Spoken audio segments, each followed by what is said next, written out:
الله أكبر.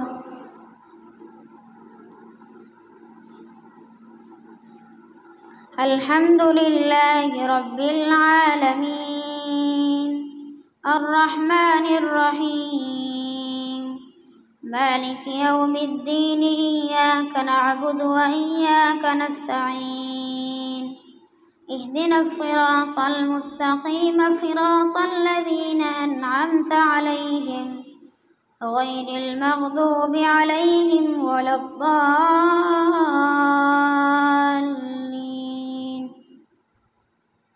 ألف لام ميم تلك آيات الكتاب الحكيم هدى ورحمة للمحسنين الذين يقيمون الصلاة ويؤتون الزكاة وهم بالآخرة هم يوقنون أولئك على هدى من ربهم وأولئك هم المفلحون. ومن الناس من يشتري لهو الحديث ليضل عن سبيل الله بغير علم ويتخذها هزوا أولئك لهم عذاب مهين. وإذا تتلى عليه آياتنا ولى مستكبرا كأن لم يسمعها كأن في أذنيه وقرا فبشره بعذاب أليم. إن الذين آمنوا وعملوا الصالحات لهم جنات النعيم خالدين فيها وعد الله حقا وهو العزيز الحكيم. خلق السماوات بغير عمد ترونها وألقى في الأرض رواسي أن تميد بكم وبث فيها من كل دابة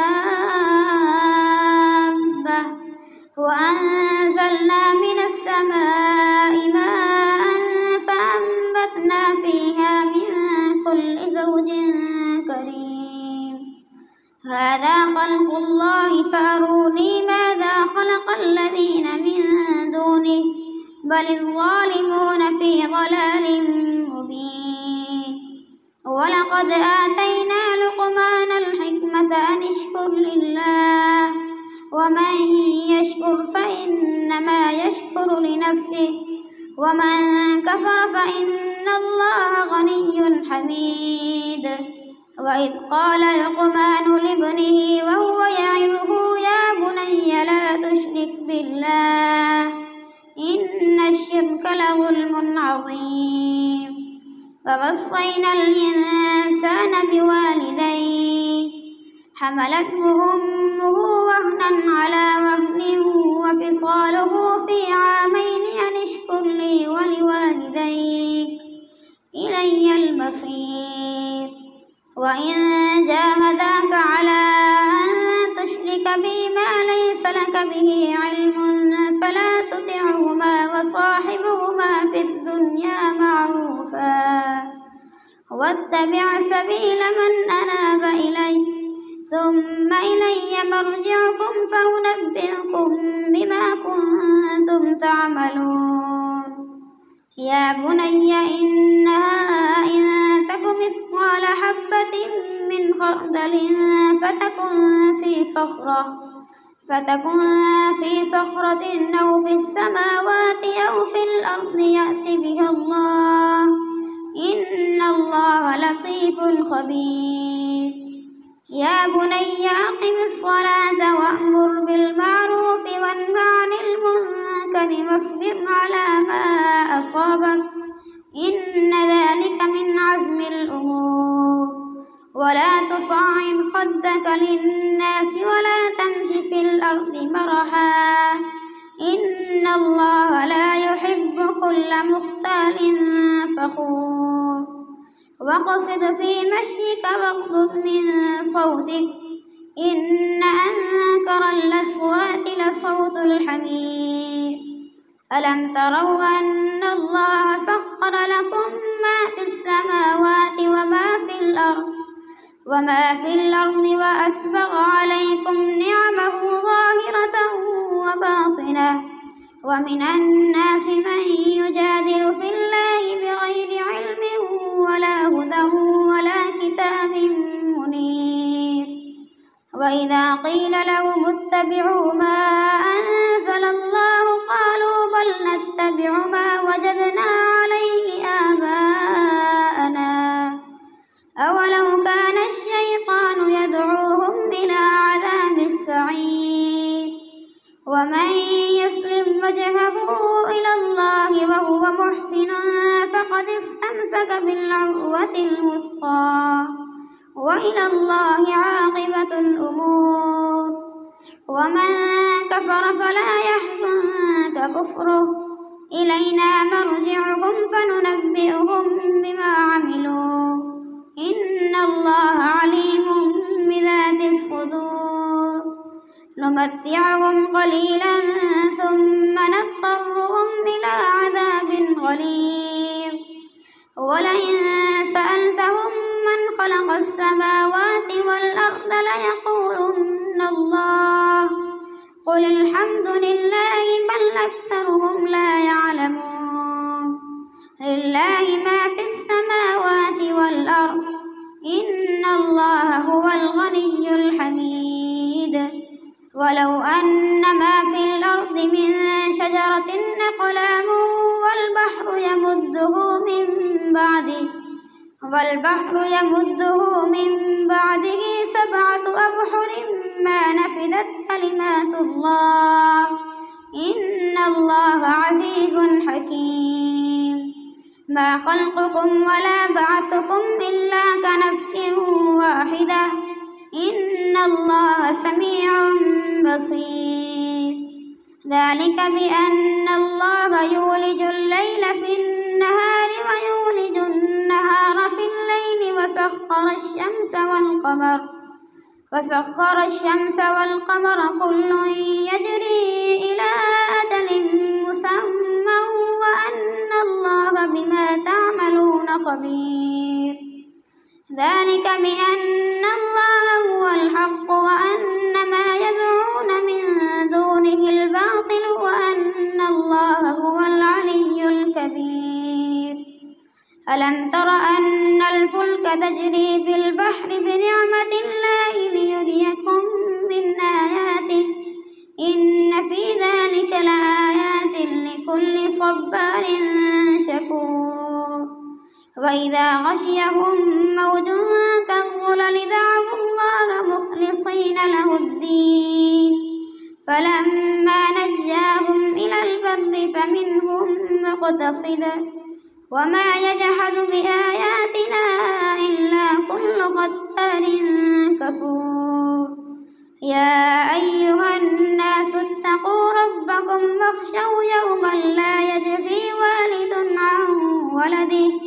ولا مولود هو جاز عن والده شيئا إن وعد الله حق فلا تغرنكم الحياة الدنيا ولا يغرنكم بالله الغرور إن الله عنده علم الساعة وينزل الغيث ويعلم ما في الأرحام وما تدري نفس ماذا تكسب غدا وما تدري نفس بأي أرض تموت إن الله عليم خبير ألف لام ميم تنزيل الكتاب لا ريب فيه من رب العالمين أم يقولون افتراه بل هو الحق من ربك لتنذر قوما ما أتاهم من نذير من قبلك لعلهم يهتدون الله الذي خلق السماوات والأرض وما بينهما في 6 أيام ثم استوى على العرش ما لكم من دونه من ولي ولا شفيع أفلا تتذكرون يدبر الأمر من السماء إلى الأرض ثم يعرج إليه في يوم كان مقداره 1000 سنة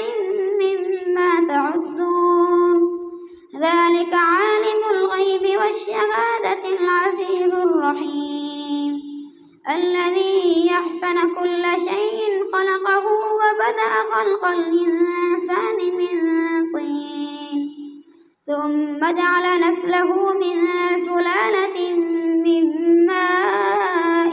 مهين ثم صواه ونفخ فيه من روحه وجعل لكم السمع والأبصار والأفئدة قليلا ما تشكرون وقالوا أئذا ضللنا في الأرض أئنا لفي خلق جديد بل هم بلقاء ربهم كافرون قل يتوفاكم ملك الموت الذي وكل بكم ثم إلى ربكم ترجعون ولو ترى إذ المجرمون ناكسوا رؤوسهم عند ربهم ربنا أبصرنا وسمعنا فارجعنا نعمل صالحا إنا موقنون ولو شئنا لآتينا كل نفس هداها ولكن حق القول مني لأملأن جهنم من الجنة والناس أجمعين فذوقوا بما نسيتم لقاء يومكم هذا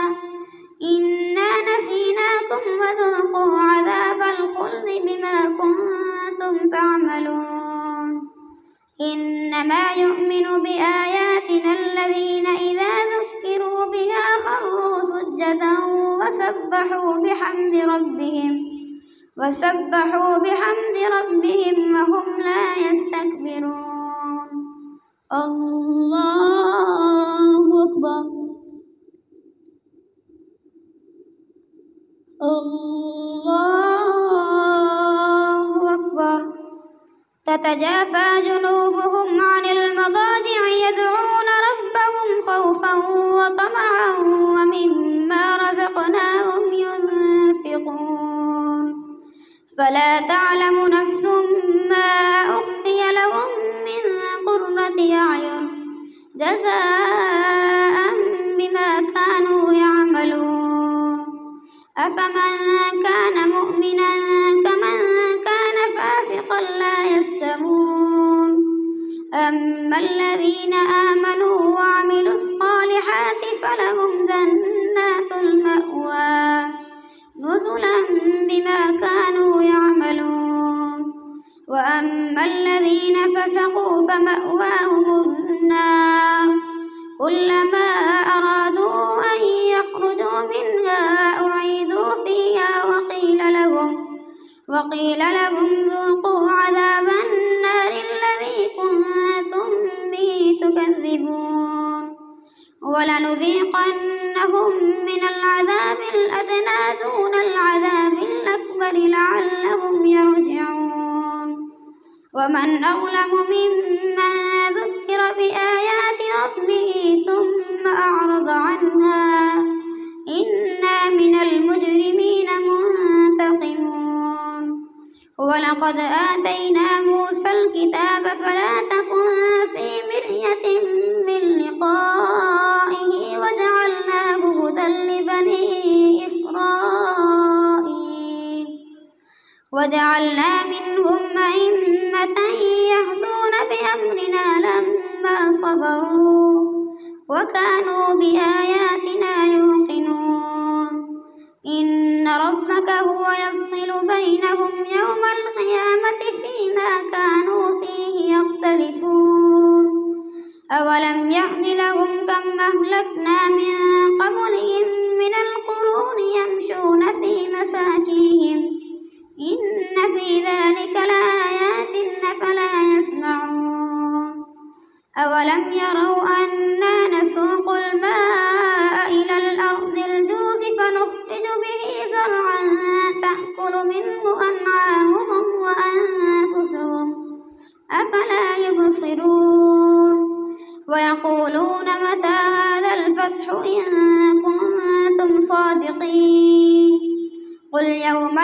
الفتح لا ينفع الذين كفروا إيمانهم ولا هم ينظرون فأعرض عنهم وانتظر إنهم منتظرون. الله أكبر. سمع الله لمن حمده. الله أكبر. الله أكبر. الله أكبر.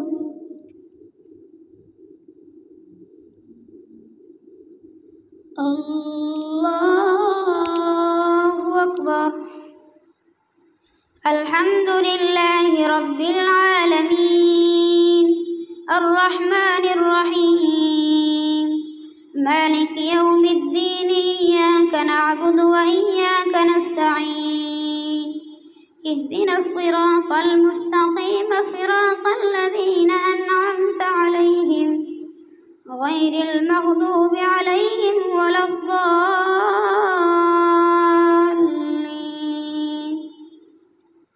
يا أيها النبي اتق الله ولا تطع الكافرين والمنافقين إن الله كان عليما حكيما. واتبع ما يوحى إليك من ربك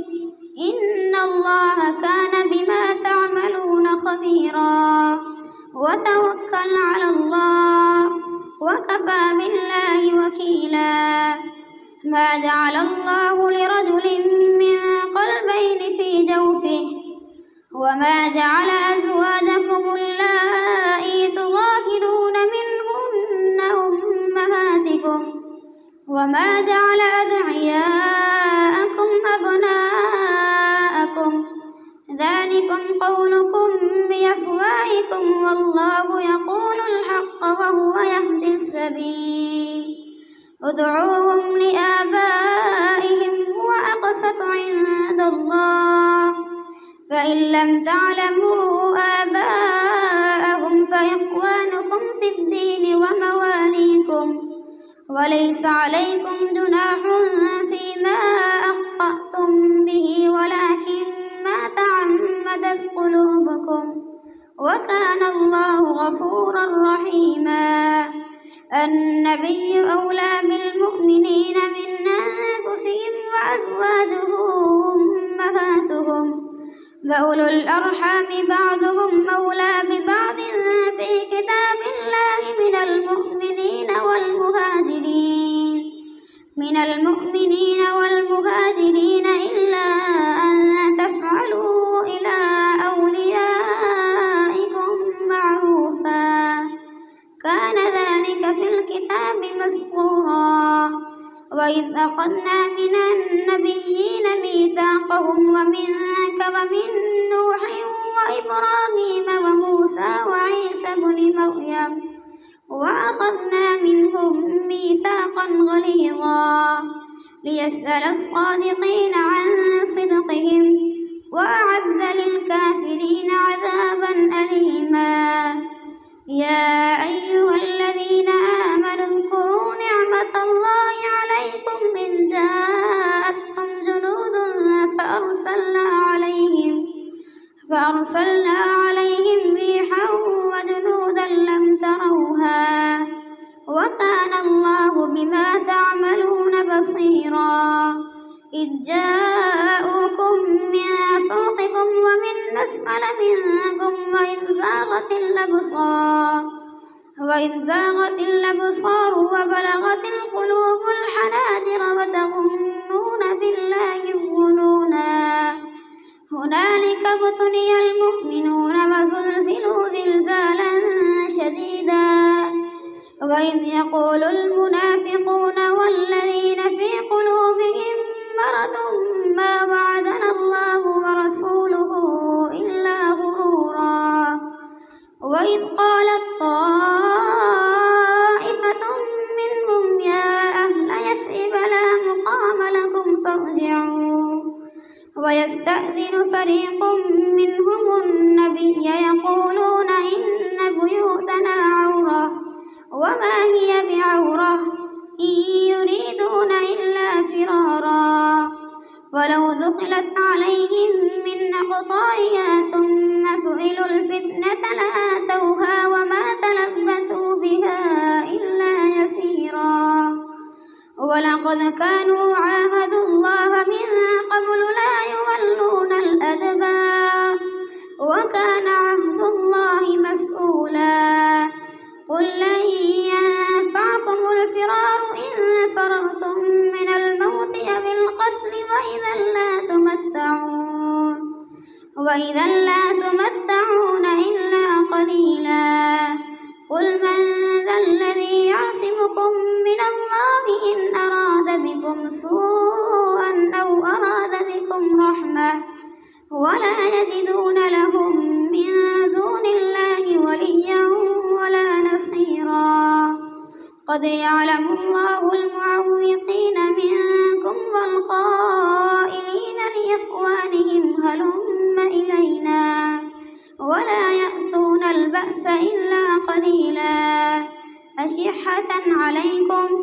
فإذا جاء الخوف رأيتهم ينظرون إليك تدور أعينهم كالذي يغشى عليه من الموت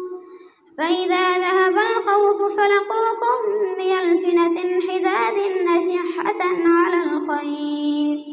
أولئك لم يؤمنوا فأحبط الله أعمالهم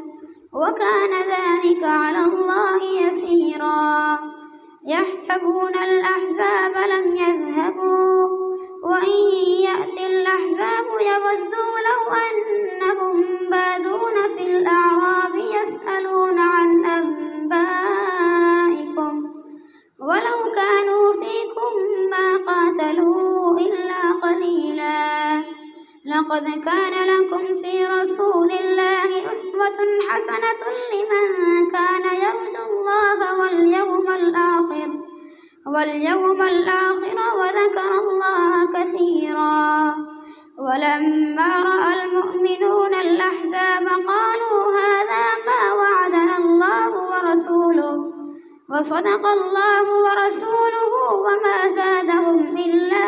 إيمانا وتسليما من المؤمنين رجال صدقوا ما عاهدوا الله عليه فمنهم من قضى نحبه ومنهم من ينتظر وما بدلوا تبديلا ليجزي الله الصادقين بصدقهم ويعذب المنافقين إن شاء أو يتوب عليهم إن الله كان غفورا رحيما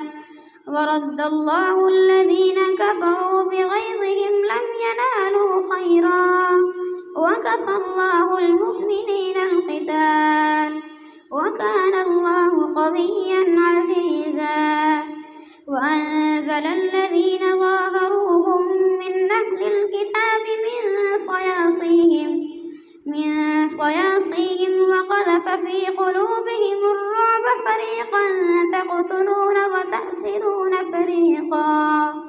وأورثكم أرضهم وديارهم وأموالهم وأرضا لم تطئوها وكان الله على كل شيء قديرا يا أيها النبي قل لأزواجك إن كنتن تردن الحياة الدنيا وزينتها فتعالين أمتعكن وأسرحكن سراحا جميلا وإن كنتن تردن الله ورسوله والدار الآخرة فإن الله أعد للمحسنات منكن أجرا عظيما يا نساء النبي من يأت منكن بفاحشة مبينة يضاعف لها العذاب ضعفين وكان ذلك على الله يسيرا.